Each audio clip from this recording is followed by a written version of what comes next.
First की बात कर रही थी तो नालंदा यूनिवर्सिटी और वो गौरव जो बिहार की धरती पर है वो मतलब अद्वितीय है, वो बेमिसाल है, उसको कोई छू भी नहीं सकता। किस साल बिहार छोड़ा आपने? मुझे लगता है 93 में मैंने बिहार छोड़ दिया था। 93 में छोड़ दिया मतलब अब देखिए ये एक बड़ी दुविधा है मेरे जैसे लोगों के लिए, इसको आज मैं बोल ही देती हूँ। और वो दुविधा ये है कि रांची में मेरी पढ़ाई लिखाई, हालांकि मेरे पिता और माँ दोनों ही बिहार के थे, आरा और बिहार शरीफ के, लेकिन रांची में पढ़ाई हुई और वो बन गया झारखंड, वो झारखंड बन गया। नहीं तो अब हम लोग तो अनडिवाइडेड बिहार का ही हिस्सा तो मानते हैं। Once a Bihari always a Bihari, मेरी जितनी कोई मुझे झारखंडी कहता तो मैं कहती हूँ once a Bihari always a Bihari. So I stick to belonging to Bihar and being from Bihar. तो मैं बिहारी ही हूँ। और भाषा थोड़ी अलग हो जाता है, वो तो झारखंड का भी सेम ही है। हाँ वो सेम है, लेकिन राज्य तो अलग हो गया। तो वो मजा जो बिहारी बोलने में है ना, कि हाँ मैं बिहार से हूँ और सामने वाले को ओह यू फ्रॉम बिहार, लगता नहीं। क्यों नहीं लगता है? हाँ मैंने सिंग ना भी काट के पॉकेट में रख लिया है, इसलिए आपको नहीं लग रहा है। नहीं तो एक्चुअली किसको देख के लगता है कि बिहार से हैं? अब इसीलिए बिहार तक पर हम ऐसे ऐसे लोगों से भी मुलाकात कराएंगे जिनको देखकर आप कहेंगे लगता नहीं है, फिर आपको पता चलेगा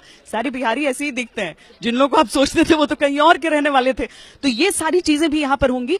तो 93 में आपने स्कूलिंग करके या कॉलेज करके? स्कूलिंग करने के बाद उसके बाद मैं यूनिवर्सिटी में आ गई। मैं लोरेटो रांची में थी और उसके बाद मैं, बहुत अच्छा स्कूल है, उसके बाद से फिर मैं दिल्ली आ गई। और दिल्ली में, लेकिन ये भी इंटरेस्टिंग है श्वेता, कि चाहे वो ब्यूरोक्रेसी हो, चाहे वो जर्नलिज्म हो, चाहे वो कोई भी प्रोफेशन हो, मतलब एक बार बिहारीज ने मार ली एंट्री, फिर ऐसा दबदबा बनता है कि आसपास वाले पूछते हैं और हर जगह फिर ये कहते रहते हैं ये बिहारी जान, और बिहारी ऐसे घूमता है। अभी अभी तो आज तक देख लीजिए, कोई भी जर्नलिज्म, वही मैंने कहा, जर्नलिज्म, ब्यूरोक्रेसी, जितने भी दिमागी कसरत वाले जितने भी प्रोफेशंस हैं, दबदबा है भाई साहब।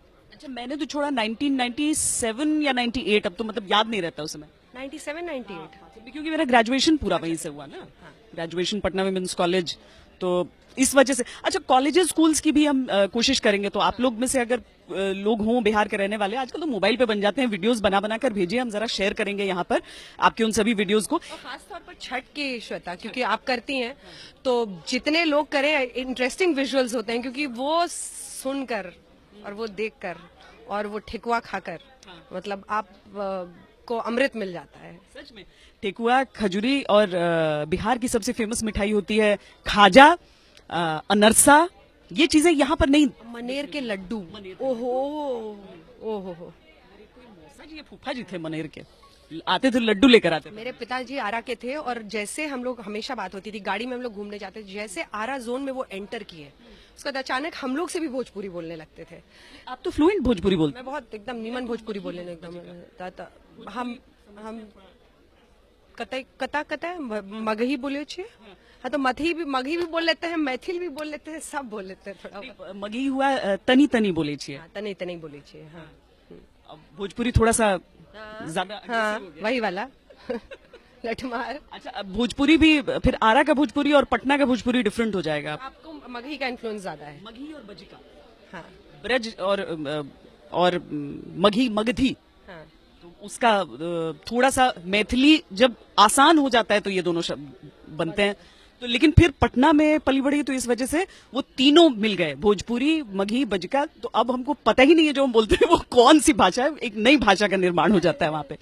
तो लेकिन बिहार तक देखिए, अब वहां के पर्सनालिटीज जो हैं, चाहे मैथमेटिशियंस रहे हो या फिर आज की तारीख में जो लोग वहां से हैं, इसके अलावा वहां की पॉलिटिक्स बहुत ही रोचक, जो न्यू जनरेशन पॉलिटिक्स भी बहुत वहां की दिलचस्प है।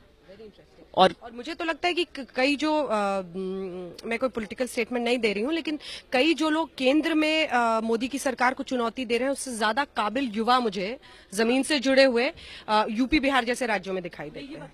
जमीन से जुड़े हुए जिनको एनसीसी का फुल फॉर्म पता होता है। और पॉलिटिकल स्टेटमेंट नहीं है। नहीं ये तो ये बिहार की मिट्टी में आप इससे नहीं बच सकते हैं। ये बिहार की मिट्टी में आप पान की दुकान पे खड़ा हो जाइए, चाय की दुकान पे खड़े हो जाइए, आप हलवाई की दुकान पे खड़े हो जाइए, जो पॉलिटिक्स की रग पर उनका हाथ होता है वो आपको कहीं नहीं मिलेगा। अरे रिक्शे वाले से बोल देते हैं। उसमें मेरी एक दोस्त ने एक रिक्शे वाले से कहा कि जाना है ये सचिवालय, सचिवालय चलोगे? वो बोलता है कि सचिवालय हम नहीं जानते कहाँ पर है। बोला अरे सचिवालय चलो नहीं, यहीं पर तो आगे से जाके दाएं मुड़ के पूरा रास्ता जब बता दिया तो बोलता है सेक्रेटेरिएट। तो हिंदी बोलिए ना, अंग्रेजी क्या बोल रही थी तब से। तो ऐसी कहानियां आपको लगातार मिलेंगी। तो यहाँ पर सिर्फ खबरें नहीं होंगी, ये बाकी तक से थोड़ा सा अलग, सिर्फ खबरें नहीं, यहाँ पर आपका एंटरटेनमेंट भी होगा।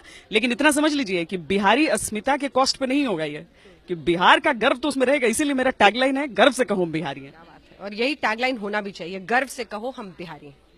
चलिए, तो आप बिहार तक एक बार देखिए चैनल कैसा है, सब्सक्राइब करिए, पसंद आया आपको जरूर, और वीडियोस जब देखेंगे तो उन्हें लाइक भी करिएगा। आज के लिए इतना ही, लेकिन बिहार तक क्या है वो अंजना और मेरे जरिए आपको ये हमने बताया।